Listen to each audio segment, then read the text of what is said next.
Nous sommes endoctrinés, soit. Ne l'êtes-vous pas, vous, par les systèmes qui vous animent, par les politiques qui sont en train de vous guider. Certains d'entre vous ont une religion.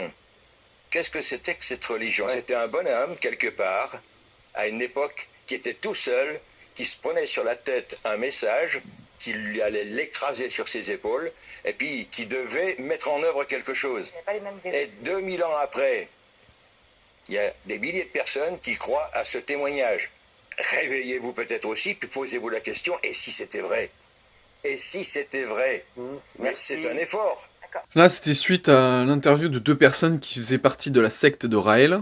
Donc c'est un taré qui s'est dit que c'était, je crois, le demi-frère de Jésus, et que, voilà, il a mangé avec des extraterrestres. Ah oui, voilà, c'était le fils d'une humaine et d'un extraterrestre.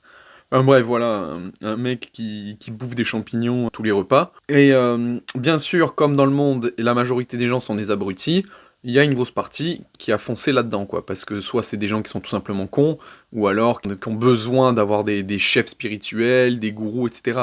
Donc c'est pour ça, au passage, je n'incrimine à 0, mais je dis bien à 0%, Raël et ce genre de mec, de gourou, à part quand ils s'en prennent à des mineurs. Mais pour tout le reste, c'est tant mieux pour eux s'ils se font du fric sur ces abrutis d'adeptes, parce que, enfin voilà, à un moment donné, quand t'es adulte, si t'as pas vraiment un vrai problème mental diagnostiqué par un médecin, c'est tant pis pour toi si tu te fais baiser. Ça, ceci étant dit, donc voilà, elle a fait beaucoup de buzz, cette secte. Et là, en fait, là, c'est juste pour dire, là, à la fin de cette interview avec ces 2 gars, la dernière intervention du mec, j'ai trouvé vraiment top, parce que, en fait, voilà, tous ces abrutis autour de la table qui sont en train de le critiquer, de le prendre de haut, de se dire oh là là, mais il est complètement taré cet adepte à croire ce que Raël dit, etc. Alors je parle pas aux athées qui eux sont plus intelligents, mais à tous les autres qui ont une croyance.